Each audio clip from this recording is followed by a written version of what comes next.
ਜਿਹੜੀ ਅਸੀਂ ਈਮੇਲ ਪੜਨ ਜਾ ਰਹੇ ਹਾਂ ਅਸੀਂ ਪੜ੍ਹੀ ਸੀ ਉਹਦਾ ਪਹਿਲਾ ਪਾਰਟ ਫਰਾਈਡੇ ਨੂੰ ਪੜਿਆ ਸੀ। ਇਹਨਾਂ ਦੀ ਈਮੇਲ ਆਈ ਹੈ ਬ੍ਰੈਂਪਟਨ ਟੋਰਾਂਟੋ ਤੋਂ ਵੀਰ ਚਰਨਜੀਤ ਸਿੰਘ ਜੀ ਦੀ। ਪਹਿਲਾ ਉਹਨਾਂ ਦਾ ਪਾਰਟ ਸੀ ਮੈਟਰ ਆਫ ਅਰਜੈਂਸੀ। ਉਹਨਾਂ ਦਾ ਦੂਸਰਾ ਪਾਰਟ ਹੈ ਬੀ ਪ੍ਰੋਐਕਟਿਵ। ਇਹ ਲਿਖਦੇ ਹਨ ਘੱਟ ਗਿਣਤੀਆਂ ਜਾਂ ਗੈਰ ਹਿੰਦੀ ਕੌਮਾਂ ਦੇ ਬਜਾਏ ਸਿੰਧੀ ਹਿੰਦੀ ਬੈਲਟ ਦੇ ਲੀਡਰਾਂ ਅਤੇ ਬੁੱਧੀਜੀਵੀਆਂ ਨੂੰ ਪੁਰਜੋਰ ਸਮਝਾਇਆ ਜਾਵੇ ਕਿ ਇਸ ਦੇਸ਼ ਦਾ ਟੁੱਟਣਾ ਸਭ ਦੇ ਲਈ ਬਹੁਤ ਜ਼ਰੂਰੀ ਹੈ। ਉਹਨਾਂ ਨੂੰ ਸਮਝਾਇਆ ਜਾਏ ਕਿ ਕਿਸੇ ਦੇਸ਼ ਦੀ ਏਕਤਾ ਅਤੇ ਅਖੰਡਤਾ ਉਸ ਦੇਸ਼ ਦੀਆਂ ਸੀਮਾਵਾਂ ਨਿਰਧਾਰਤ ਨਹੀਂ ਕਰਦੀਆਂ ਬਲਕਿ ਉਹਨਾਂ ਸੀਮਾਵਾਂ ਵਿੱਚ ਹੁੰਦਾ ਕੀ ਹੈ ਉਸ ਤੇ ਨਿਰਧਾਰਤ ਹੁੰਦਾ ਹੈ। ਉਹਨਾਂ ਨੂੰ ਸਮਝਾਇਆ ਜਾਵੇ ਕਿ ਇਸ ਦੇਸ਼ ਦਾ ਸਮਾਜ ਸ਼ੁਰੂ ਤੋਂ ਹੀ ਬੁਰੀ ਤਰ੍ਹਾਂ ਹੌਰੀਜ਼ੈਂਟਲੀ ਐਂਡ ਵਰਟੀਕਲੀ ਵੰਡਿਆ ਰਿਹਾ ਹੈ। ਉਹਨਾਂ ਨੂੰ ਸਮਝਾਇਆ ਜਾਵੇ ਕਿ ਖਾਲਿਸਤਾਨ ਇੱਕ ਐਸਾ ਪ੍ਰਯਾਸ ਹੈ ਕਿ ਏਕਤਾ ਅਤੇ ਅਖੰਡਤਾ ਨੂੰ ਪੈਰ ਰੱਖਣ ਦੀ ਥਾਂ ਮਿਲ ਸਕੇ। ਬੀਜੇਪੀ ਨੇ ਧਰਮ ਦੇ ਨਾਮ ਤੇ ਬਹੁਤ ਲੀਡਰਾਂ ਨੂੰ ਤਬਾਹ ਕੀਤਾ ਹੈ। ਬਿਹਾਰ ਚੋਣਾਂ ਤੋਂ ਬਾਅਦ ਉਹਨਾਂ ਦੀ ਗਿਣਤੀ ਵਧੇਗੀ। ਐਸੇ ਹਿੰਦੂ ਲੀਡਰ ਲੱਭਣੇ ਹੋਣ ਔਖੇ ਨਹੀਂ ਹੋਣੇ ਚਾਹੀਦੇ ਜੋ ਤੁਹਾਡੀ ਦਲੀਲ ਨੂੰ ਧਿਆਨ ਨਾਲ ਨਾ ਸੁਣਨ। ਜਦੋਂ ਹਿੰਦੀ ਬੈਲਟ ਵਿੱਚ ਗੱਲ ਹੋਵੇਗੀ ਤਾਂ ਘੱਟ ਗਿਣਤੀਆਂ ਅਤੇ ਗੈਰ ਹਿੰਦੀ ਕੌਮਾਂ ਤੱਕ ਆਪੇ ਹੀ ਪਹੁੰਚ ਜਾਵੇਗੀ। ਯਾਦ ਰਹੇ ਗੁਰੂ ਨਾਨਕ ਸਾਹਿਬ ਨੇ ਸਿਰਫ ਪੰਜਾਬ ਦੀ ਧਰਤੀ ਤੇ ਬੈਠ ਕੇ ਬ੍ਰਾਹਮਣ ਨੂੰ ਚੁਣੌਤੀ ਨਹੀਂ ਸੀ ਦਿੱਤੀ ਸਗੋਂ ਉਸ ਦੇ ਗੜ ਵਿੱਚ ਜਾ ਕੇ ਵੀ ਦਿੱਤੀ ਸੀ। ਦੋ ਬੀਜੇਪੀ ਨੇ ਜੋ ਧਾਰਮਿਕ ਨਫ਼ਰਤ ਫੈਲਾਈ ਹੈ ਇਹ ਸਪਿਲ ਓਵਰ ਹੋ ਕੇ ਨਸਲੀ ਨਫ਼ਰਤ ਤੱਕ ਵੀ ਜਾਵੇਗੀ। ਇਸ ਦਾ ਸਵਾਦ ਮਹਾਰਾਸ਼ਟਰ ਵਿੱਚ ਠਾਕਰੇ ਨੇ ਵਿਖਾਇਆ ਹੈ ਜਦੋਂ ਉਸਨੇ ਉੱਤਰੀ ਭਾਰਤੀਆਂ ਨੂੰ ਮਹਾਰਾਸ਼ਟਰ ਵਿੱਚੋਂ ਨਿਕਲਣ ਦੀ ਧਮਕੀ ਦਿੱਤੀ ਸੀ। ਪੰਜਾਬ ਦੋ ਬਾਹਰ ਵਸਦੇ ਪੰਜਾਬੀਆਂ ਦੇ ਕੰਨ ਉਦੋਂ ਤੋਂ ਹੀ ਖੜੇ ਹਨ। ਉਹਨਾਂ ਵਿੱਚ ਕਿਤੇ ਨਾ ਕਿਤੇ ਆਇਡੈਂਟੀਟੀ ਕ੍ਰਾਈਸਿਸ ਦਾ ਬੀਜ ਪੈ ਚੁੱਕਾ ਹੈ। ਉਹ ਜਿੰਨੀ ਮਰਜ਼ੀ ਉੱਥੇ ਦੀ ਲੋਕਲ ਭਾਸ਼ਾ ਸਿੱਖ ਲੈਣ ਭਾਵੇਂ ਜਿੰਨੀ ਮਰਜ਼ੀ ਜ਼ੋਰ ਦੀ ਭਾਰਤ ਮਾਤਾ ਕੀ ਜੈ ਕਹਿ ਲੈਣ ਉੱਥੇ ਦੇ ਲੋਕਾਂ ਵਾਸਤੇ ਉਹ ਪੰਜਾਬੀ ਹੀ ਰਹਿਣਗੇ। ਮੇਰਾ ਕਹਿਣ ਤੋਂ ਭਾਵ ਇਹ ਹੈ ਕਿ ਖਾਲਿਸਤਾਨ ਸਿਰਫ ਸਿੱਖਾਂ ਦੀ ਹੀ ਜ਼ਰੂਰਤ ਨਹੀਂ ਸਗੋਂ ਸਾਰੇ ਪੰਜਾਬੀਆਂ ਦੀ ਜ਼ਰੂਰਤ ਹੈ। ਫਰਕ ਸਿਰਫ ਇੰਨਾ ਹੈ ਕਿ ਜੋ ਸਾਡੇ ਕੌਨਸ਼ੀਅਸ ਵਿੱਚ ਹੈ ਉਹ ਹੋਰਾਂ ਦੇ ਸਬ ਕੌਨਸ਼ੀਅਸ ਵਿੱਚ ਹੀ ਹੈ। ਵੇਖਣਾ ਸਿਰਫ ਇਹ ਹੈ ਕਿ ਉਹ ਕਿਹੜੀ ਘਟਨਾ ਵਾਪਰਦੀ ਹੈ ਜੋ ਉਹਨਾਂ ਦੇ ਸਬ ਕੌਨਸ਼ੀਅਸ ਵਿੱਚੋਂ ਕੌਨਸ਼ੀਅਸ ਵਿੱਚ ਲੈ ਕੇ ਆਉਂਦੀ ਹੈ। ਉਦਾਹਰਨ ਸਾਡੇ ਸਾਹਮਣੇ ਹੈ। ਪਾਕਿਸਤਾਨ ਵਿੱਚ ਪੰਜਾਬੀਆਂ ਸਿੰਧੀ ਪਠਾਨ ਪਸ਼ਤੂਨ ਅਤੇ ਬਲੋਚਾਂ ਨੂੰ ਇਸਲਾਮ ਦੇ ਝੰਡੇ ਹੇਠ ਇਕੱਠੇ ਕਰਨ ਦੀ ਕੋਸ਼ਿਸ਼ ਕੀਤੀ ਗਈ। ਅੱਜ 65 ਸਾਲਾਂ ਬਾਅਦ ਉਸ ਦਾ ਨਾਕਾਮਯਾਬੀ ਸਾਫ਼ ਨਜ਼ਰ ਆਉਣ ਲੱਗ ਪਈ ਹੈ। ਪਾਕਿਸਤਾਨ ਦੀਆਂ ਸਾਰੀਆਂ ਗੈਰ ਪੰਜਾਬੀ ਕੌਮਾਂ ਪੰਜਾਬੀਆਂ ਨਾਲ ਖਾਰ ਖਾਂਦੀਆਂ ਹਨ। ਦੋਵੇਂ ਪੰਜਾਬੀ ਹਿੰਦੂ ਅਤੇ ਪੰਜਾਬੀ ਮੁਸਲਮਾਨ ਕਿਤੇ ਨਾ ਕਿਤੇ ਸਿੱਖਾਂ ਤੇ ਮਾਣ ਮਹਿਸੂਸ ਕਰਦੇ ਹਨ। ਇਹ ਸਿੱਖ ਹੀ ਹਨ ਜੋ ਆਪਣੀਆਂ ਜੜ੍ਹਾਂ ਨਾਲ ਜੁੜੇ ਹਨ ਨਾ ਕੇਵਲ ਜੁੜੇ ਹੋਏ ਹਨ ਬਲਕਿ ਇਸ ਤੇ ਮਾਣ ਵੀ ਕਰਦੇ ਹਨ। ਪੰਜਾਬੀ ਹਿੰਦੂ ਅਤੇ ਮੁਸਲਮਾਨਾਂ ਨੂੰ ਤੇ ਆਪਣੀ ਜ਼ੁਬਾਨ ਨਾਲੋਂ ਦੂਜਿਆਂ ਦੀ ਜ਼ੁਬਾਨ ਆਪਣੇ ਫਲਸਫੇ ਨਾਲੋਂ ਦੂਜਿਆਂ ਦਾ ਫਲਸਫਾ ਆਪਣੇ ਇਤਿਹਾਸ ਨਾਲੋਂ ਦੂਜਿਆਂ ਦਾ ਇਤਿਹਾਸ ਆਪਣੇ ਸੱਭਿਆਚਾਰ ਨਾਲੋਂ ਦੂਜਿਆਂ ਦਾ ਸੱਭਿਆਚਾਰ ਅਤੇ ਆਪਣੇ ਮਜ਼ਹਬ ਨਾਲੋਂ ਦੂਜਿਆਂ ਦੇ ਮਜ਼ਹਬ ਦਾ ਅਸਰ ਕਬੂਲਿਆ ਹੈ। ਪਾਕਿਸਤਾਨ ਵਿੱਚ ਤੇ ਆਪਣੀ ਇਸ ਕਮਜ਼ੋਰੀ ਦੀ ਗੱਲ ਖੁੱਲ੍ਹ ਕੇ ਸਾਹਮਣੇ ਆ ਗਈ ਹੈ। ਉੱਥੇ ਦੇ ਬੁੱਧੀਜੀਵੀ ਤੇ ਖੁੱਲ੍ਹ ਕੇ ਕਹਿਣ ਲੱਗ ਪਏ ਹਨ ਕਿ ਸਾਡਾ ਸੱਕਾ ਸਾਊਦੀ ਅਰਬ ਨਹੀਂ ਸਗੋਂ ਨਾਲ ਲੱਗਦਾ ਪੰਜਾਬ ਹੈ। ਹਿੰਦੂ ਪੰਜਾਬੀ ਵੀ ਅੱਜ ਨਹੀਂ ਤੇ ਕੱਲ ਇਸ ਨੂੰ ਸਮਝਣ ਹੀ ਵਾਲੇ ਹਨ। ਬਸ ਵੇਖਣਾ ਇਹ ਹੈ ਕਿ ਇਸ ਨੂੰ ਟ੍ਰਿਗਰ ਕਿਹੜੀ ਘਟਨਾ ਕਰਦੀ ਹੈ। ਜੀ ਡਾਕਟਰ ਸਾਹਿਬ। ਵੀਰ ਚਰਨਜੀਤ ਸਿੰਘ ਜੀ ਦਾ ਬਹੁਤ ਬਹੁਤ ਸ਼ੁਕਰੀਆ। ਉਹਨਾਂ ਨੇ ਸਾਨੂੰ ਬ੍ਰੈਂਪਟਨ ਤੋਂ ਲਿਖਿਆ ਹੈ। ਉਹਨਾਂ ਦੀ ਲਿਖਤ ਦਾ ਇਹ ਦੂਸਰਾ ਹਿੱਸਾ ਅੱਜ ਅਸੀਂ ਸ਼ੇਅਰ ਕਰ ਰਹੇ ਹਾਂ ਜੀ। ਔਰ ਉਹਦੇ 'ਚ ਦੇਖੋ ਮੈਂ ਇਹ ਸਮਝਦਾ ਵੀ ਸੋਚਵਾਨ ਉਹੀ ਹੁੰਦਾ ਹੈ ਜਾਂ ਜਿਹਦੇ ਲਈ ਸ਼ਬਦ ਜੇ ਦਾਨਿਸ਼ਵਰ ਜਾਂ ਬੁੱਧੀਜੀਵੀ ਕਹਿਣਾ ਹੋਏ ਕਿ ਜਿਹੜਾ ਆਊਟ ਆਫ ਬਾਕਸ ਸੋਚਦਾ ਹੈ। ਇੱਕ ਤਾਂ ਹੁੰਦਾ ਵੀ ਤੁਸੀਂ ਆਪਣੇ ਦਾਇਰਾਕਾਰ 'ਚ ਆਪਣੇ ਗੁਣ ਔਗਣ ਉਹਦੇ ਤੇ ਹੀ ਕਰਦੇ ਹੋ। ਇੱਕ ਤੁਸੀਂ ਦੇਖਦੇ ਹੋ ਵੀ ਤੁਹਾਡਾ ਮੁੱਦਾ ਜਾਂ ਤੁਹਾਡਾ ਇਸ਼ੂ ਇਹਨੂੰ ਤੁਸੀਂ ਕਿਵੇਂ ਆਪਣੀਆਂ ਹੱਦਾਂ 'ਚੋਂ ਬਾਹਰ ਲਿਜਾ ਕੇ ਔਰ ਬਾਕੀ ਪਾਸੇ ਕੀ ਚੱਲ ਰਿਹਾ ਹੈ ਇਹ ਤੁਹਾਨੂੰ ਕਿਵੇਂ ਇਫੈਕਟ ਕਰਦਾ ਹੈ ਔਰ ਤੁਸੀਂ ਕਿਸ ਮੋਮੈਂਟ ਤੇ ਕਿਸ ਕਿਸਮ ਦੀ ਕਰਾਊਡ 'ਚ ਕਿਸ ਕਿਸਮ ਦਾ ਸੌਦਾ ਵੇਚਣਾ ਜੀ। ਔਰ ਅੱਜ ਗੱਲ ਮਾਰਕੀਟਿੰਗ ਦੀ ਹੈ। ਭਾਵੇਂ ਮਾਰਕੀਟਿੰਗ ਦਾ ਜਿਹੜਾ ਉਹ ਨੀਡ ਸਪਲਾਈ ਦੇ ਨਾਲ ਜੁੜਿਆ ਹੋਇਆ ਪਾਰਟ ਹੁੰਦਾ ਹੈ। ਇਕੋਨਮੀ ਸਾਰੀ ਡਿਮਾਂਡ ਔਰ ਸਪਲਾਈ ਦੇ ਉੱਤੇ ਹੀ ਹੈ।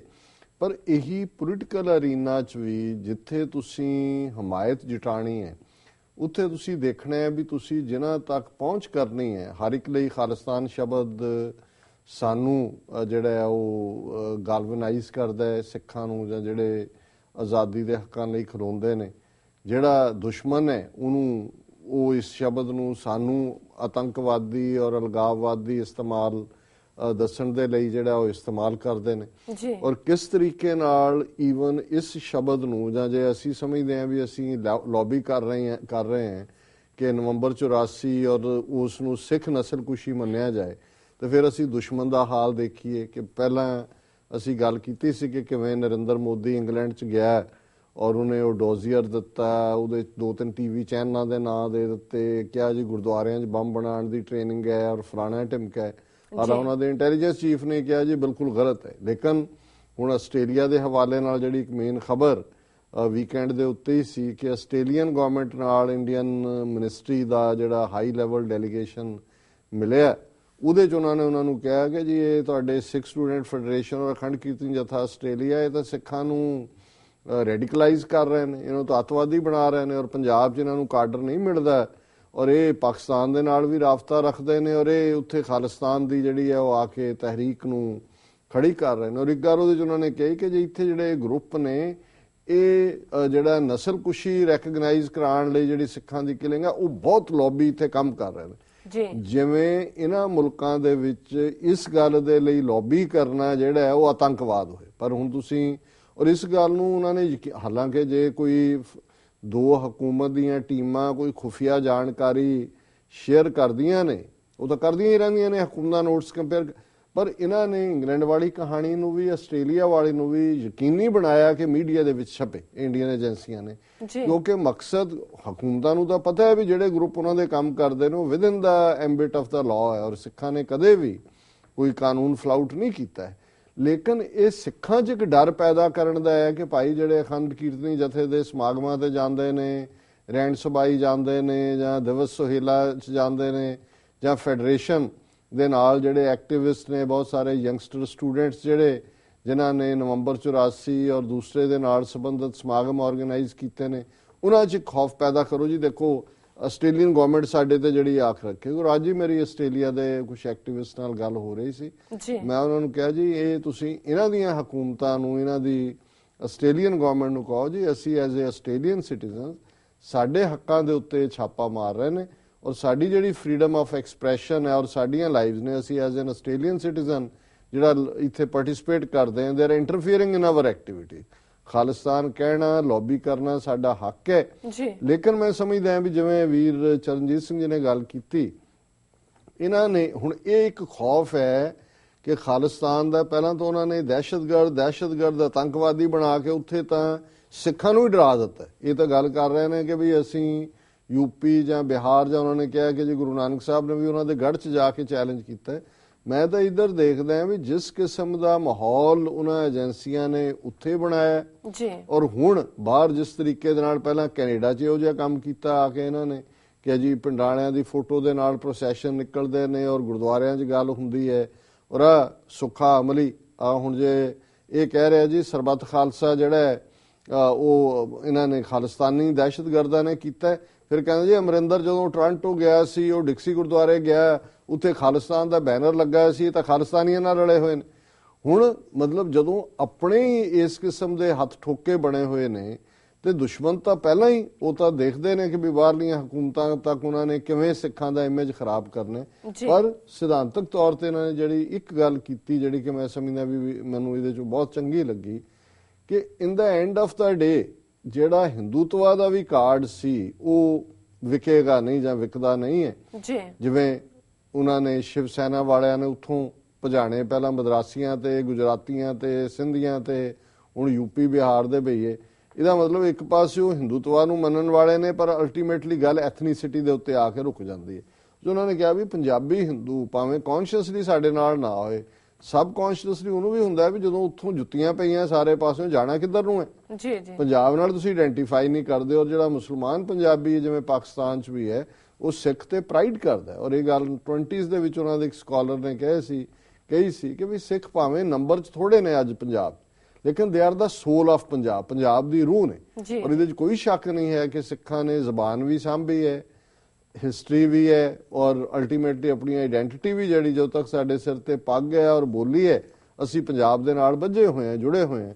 ਔਰ ਇਹ ਉਹਨਾਂ ਨੇ ਕਿਹਾ ਵੀ ਇਹ ਜਿਹੜਾ ਅਲਟੀਮੇਟ ਕ੍ਰਾਈਸਿਸ ਹੈ ਜਿਹੜਾ ਇਹਨਾਂ 'ਚ ਪੰਜਾਬੀ ਹਿੰਦੂਆਂ 'ਚ ਆਈਡੈਂਟੀਟੀ ਦਾ ਹੈ ਇਹ ਇਹਨਾਂ ਨੂੰ ਇੱਕ ਦਿਨ ਖਾਲਿਸਤਾਨ ਦੇ ਹਮਾਇਤੀ ਵੀ ਬਣਾਏਗਾ ਔਰ ਗੈਰ ਪੰਜਾਬੀ ਜਿਹੜਾ ਹੈ ਉਹ ਅਲਟੀਮੇਟਲੀ ਇਹ ਮਹਿਸੂਸ ਕਰਨਗੇ ਕਿ ਜ਼ੁਬਾਨ, ਫਲਸਫਾ, ਸੱਭਿਆਚਾਰ ਜੇ ਤੁਸੀਂ ਪੰਜਾਬ 'ਚ ਰਹਿੰਦੇ ਹੋ ਤੇ ਇਹਦੇ ਨਾਲੋਂ ਟੁੱਟ ਕੇ ਤੁਸੀਂ ਕਿਤੇ ਸਰਵਾਈਵ ਨਹੀਂ ਕਰ ਸਕਦੇ। ਅਲਟੀਮੇਟ ਤੁਹਾਡੀ ਡੈਸਟਨੀ ਖਾਲਿਸਤਾਨ ਨਾਲ ਹੀ ਜੁੜੀ ਹੋਈ ਹੈ।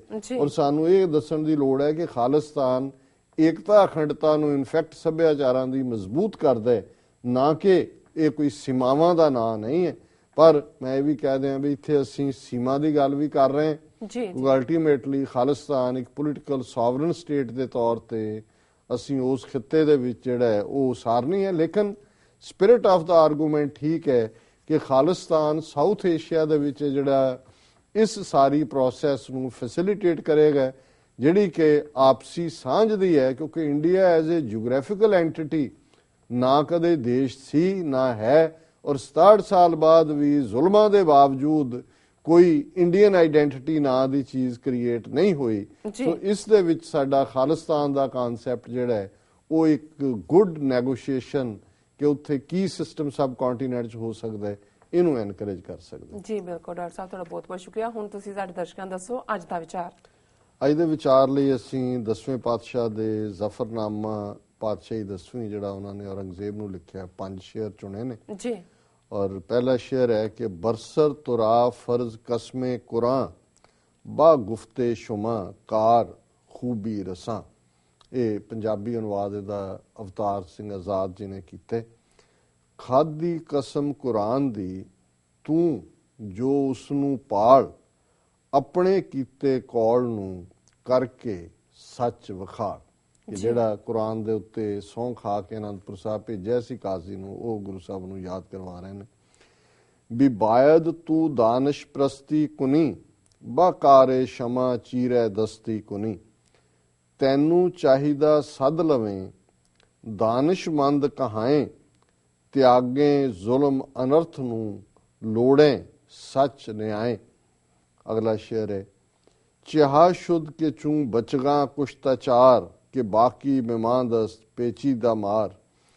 ਕੀ ਹੋਇਆ ਜੇ ਜੂਝ ਗਏ ਬਾਂਕੇ ਚਾਰੇ ਲਾਲ, ਜਦ ਕੇ ਕਾਲੇ ਨਾਗ ਦਾ ਉਹ ਨਵਾਂ ਜਲਾਲ। ਦਸਵੇਂ ਪਾਤਸ਼ਾਹ ਨੇ ਕਿਹਾ ਕਿ ਤੂੰ ਖੁਸ਼ ਹੋਏਗਾ, ਤੂੰ ਮੇਰੇ 4 ਪੁੱਤਰ ਮਾਰ ਦਿੱਤੇ ਨੇ, ਪਰ ਤੂੰ ਤਾਂ 4 ਅੰਗਿਆਰੇ ਬੁਝਾਏ ਨੇ। ਖਾਲਸਾ ਪੰਥ ਜੋ ਭਾਂਬੜ ਹੈ ਉਹ ਜੇ ਬਾਕੀ ਹੈ। ਔਰ ਇਹ ਉਸ ਤੋਂ ਅਗਲਾ ਸ਼ੇਰ ਹੈ, ਪਰ ਇਹਦੇ 'ਚ ਗੁਰੂ ਸਾਹਿਬ ਨੇ ਕਿਹਾ ਵੀ ਤੂੰ ਮੇਰੇ 4 ਲਾਲ ਤਾਂ ਮਾਰ ਦਿੱਤੇ, ਉਹ ਕੁਰਬਾਨ ਹੋਏ ਧਰਮ ਤੋਂ, ਪਰ ਜਿਹੜਾ ਖਾਲਸਾ ਕੁੰਡਲਨੀ ਸੱਪ ਹੈ, ਭੁਜੰਗ ਸੱਪ ਨੂੰ ਕਹਿੰਦੇ ਨੇ, ਭੁਜੰਗੀ ਨਾਗ ਹੈ, ਪੇਚੀਦਾ ਜਿਹੜਾ ਪੇਚਦਾਰ, ਉਹ ਅਜੇ ਜਿਉਂਦਾ ਔਰ ਇਹ ਤੇਰੇ ਨਾਲ ਹਿਸਾਬ ਬਰਾਬਰ ਕਰੇਗਾ। ਔਰ ਅਗਲੇ ਸ਼ੇਰ 'ਚ ਗੁਰੂ ਸਾਹਿਬ ਨੇ ਕਿਹਾ ਚੇ ਮਰਦੀ ਕੇ ਅਖਗਰ ਖਾਮੋਸ਼ਾਂ ਕੁਨੀ ਕਿ ਆਤਸ਼ ਤਮਾਰਾ ਬਦੌਰਾ ਕੁਨੀ। ਕੀ ਇਹ ਹੈ ਹੀ ਬਹਾਦਰੀ ਜੇ ਚੰਗਿਆੜ ਬੁਝਾਏ, ਭਾਂਬੜ ਅੰਬਰ ਚੁੰਮਦੇ ਪਲ ਵਿੱਚ ਲੈ ਭੜਕਾਏ। ਕਿ ਤੂੰ 4 ਅੰਗਿਆਰੇ ਬੁਝਾਏ ਨੇ, ਖਾਲਸਾ ਪੰਥ ਜੋ ਭਾਂਬੜ ਹੈ ਉਹ ਅਜੇ ਬਾਕੀ ਹੈ। ਔਰ ਇਹ ਪੂਰਾ ਇਹਦਾ ਅੱਗੋਂ ਆਉਂਦਾ ਕਿ ਮੈਂ ਤੇਰਿਆਂ ਘੋੜਿਆਂ ਦੀਆਂ ਖੁਰੀਆਂ ਥੱਲੇ ਐਸੀ ਅੱਗ ਬਾਲਾਂਗਾ ਕਿ ਪੰਜਾਬ ਦੇ ਦਰਿਆਵਾਂ ਦੇ ਪਾਣੀਆਂ ਦਾ ਇੱਕ ਵੀ ਘੁੱਟ ਤੈਨੂੰ ਪੀਣਾ ਨਸੀਬ ਨਹੀਂ ਹੋਏਗਾ। ਸੋ ਗੁਰੂ ਸਾਹਿਬ ਨੇ ਭੁਜੰਗ ਵੀ ਕਿਹਾ ਕਿ ਇਹ ਪੇਚੀਦਾ ਜਿਹੜਾ ਨਾਗ ਹੈ ਖਾਲਸਾ ਜੇ ਬਾਕੀ ਹੈ, ਨਾਲ ਹੀ ਕਿਹਾ ਵੀ ਤੂੰ ਤਾਂ 4 ਅੰਗਿਆਰੇ ਬੁਝਾਏ ਨੇ, ਜਿਹੜਾ ਖਾਲਸਾ ਭਾਂਬੜ ਹੈ ਉਹ ਅਜੇ ਬਾਕੀ ਹੈ। ਤੇ ਅਖੀਰਲਾ ਸ਼ੇਰ ਹੈ ਜੇ ਖੁਸ਼ ਗੁਫਤ ਫਿਰਦੌਸੀਏ ਖੁਸ਼ ਜ਼ੁਬਾਂ ਸ਼ਿਤਾਬੀ ਬਵਦ ਕਾਰੇ ਅਹਰਨ ਮਨਾ। ਫਿਰਦੌਸੀ ਮਹਾਕਵੀ ਨੇ ਬਿਲਕੁਲ ਕਿਹਾ ਸੱਚ, ਕਾਲ ਨਾਲ ਸ਼ੈਤਾਨ ਹੀ ਪੜ ਪੜ ਪੈਂਦਾ ਮੱਚ। ਫਿਰਦੌਸੀ ਈਰਾਨ ਦਾ ਬਹੁਤ ਵੱਡਾ ਇੱਕ ਸ਼ਾਇਰ ਫਿਲਾਸਫਰ ਹੋਇਆ 10ਵੀਂ 11ਵੀਂ ਸਦੀ, ਜਿਹਨੇ ਸ਼ਾਹਨਾਮਾ ਲਿਖਿਆ ਸੀ। ਔਰ ਗੁਰੂ ਸਾਹਿਬ ਦਾ ਕਿੰਨਾ ਕੰਟਰੋਲ ਹੈ ਪਰਸ਼ੀਅਨ ਤੇ, ਔਰ ਇਹਦੇ 'ਚ ਕੋਈ ਸ਼ੱਕ ਨਹੀਂ ਫਿਰਦੌਸੀ ਦਾ ਉਹ ਸ਼ਾਹਨਾਮਾ ਦੁਨੀਆ ਦੀ ਸਭ ਤੋਂ ਵੱਡੀ ਨਜ਼ਮ ਹੈ। ਔਰ 10ਵੇਂ ਪਾਤਸ਼ਾਹ ਕਿਉਂਕਿ ਔਰੰਗਜ਼ੇਬ ਨੂੰ ਸਮਝਾ ਰਹੇ ਨੇ, ਫਾਰਸੀ 'ਚ ਲਿਖ ਰਹੇ ਨੇ ਔਰ ਉਹਨੂੰ ਫਿਰਦੌਸੀ ਯਾਦ ਕਰਵਾ ਰਹੇ ਨੇ ਕਿ ਭਾਈ ਇਹ ਗੱਲ ਫਿਰਦੌਸੀ ਨੇ ਵੀ ਕਹੀ ਹੋਈ ਹੈ ਕਿ ਜਿਹੜਾ ਸ਼ੈਤਾਨ ਹੁੰਦਾ ਹੈ ਉਹ ਬੜਾ ਚੜ ਚੜ ਕੇ ਆਉਂਦਾ ਹੈ, ਪਰ ਅਲਟੀਮੇਟਲੀ ਜਿੱਤ ਸ਼ੈਤਾਨ ਦੀ ਨਹੀਂ ਹੁੰਦੀ, ਜਿੱਤ ਜਿਹੜੀ ਆ ਉਹ ਰੱਬ ਦੇ ਬੰਦਿਆਂ ਦੀ ਹੁੰਦੀ ਹੈ। ਸੋ ਇਸ ਸ਼ੇਅਰ 'ਚ ਫਿਰਦੌਸੀ ਨੂੰ ਕੋਟ ਕਰਨਾ ਇਹ ਦੱਸਦਾ ਹੈ ਵੀ ਕਿਸ ਵਸੀ ਲੈਵਲ ਦੇ ਉੱਤੇ 10ਵੇਂ ਪਾਤਸ਼ਾਹ ਦਾ ਪਰਸ਼ੀਅਨ ਜ਼ਬਾਨ ਤੇ ਔਰ ਪਰਸ਼ੀਅਨ ਦੇ ਜਿਹੜੇ ਵੱਡੇ ਸਕਾਲਰ ਫਿਰਦੌਸੀ ਵਰਗੇ 10ਵੀਂ 11ਵੀਂ ਸਦੀ ਦੇ, ਉਹਨਾਂ ਦੇ ਉੱਤੇ ਵੀ ਗੁਰੂ ਸਾਹਿਬ ਦੀ ਪੂਰੀ ਕਮਾਂਡ ਸੀ। ਜੀ ਡਾਕਟਰ ਸਾਹਿਬ, ਤੁਹਾਡਾ ਬਹੁਤ ਬਹੁਤ ਸ਼ੁਕਰੀਆ। ਤੁਸੀਂ ਅੱਜ ਦਾ ਵਿਚਾਰ ਸਾਡੇ ਦਰਸ਼ਕਾਂ ਨਾਲ ਸਾਂਝਾ ਕੀਤਾ। ਇਸ ਨਾਲ ਆਪਣੇ ਵਿਊਅਰਸ ਕੋਲ ਨੇ ਇਜਾਜ਼ਤ। ਵਿਊਅਰਸ, ਸਾਡੇ ਪ੍ਰੋਗਰਾਮ ਦਾ ਸਮਾਂ ਇੱਥੇ ਸਮਾਪਤ ਨਾ। ਤੁਸੀਂ ਆਪਣੀ ਰਾਏ ਤੇ ਸੁਝਾਅ ਸਾਨੂੰ ਭੇਜਣਾ ਨਾ ਭੁੱਲਣਾ। ਸਾਡੇ ਇਸ ਪਤੇ ਤੇ sos@tvh4.tv ਤੇ ਅਸੀਂ ਆਪਣਾ ਪ੍ਰੋਗਰਾਮ ਲੈ ਕੇ ਫਿਰ ਦੁਬਾਰਾ ਤੁਹਾਡੇ ਸਾਹਮਣੇ ਹੋਵਾਂਗੇ। ਤਦ ਤੱਕ ਲਈ ਮੈਨੂੰ ਤੇ ਮੇਰਾ ਸੁਣਾ ਗਿਆ ਦੋ। ਦੇਖਦੇ ਰਹੋ TVH4। ਬੁਲਾ ਦਿਓ ਫਤਿਹ। ਵਾਹਿਗੁਰੂ ਜੀ ਕਾ ਖਾਲਸਾ, ਵਾਹਿਗੁਰੂ ਜੀ ਕੀ ਫਤਿਹ। ਵਾਹਿਗੁਰੂ ਜੀ ਕੀ ਫਤਿਹ।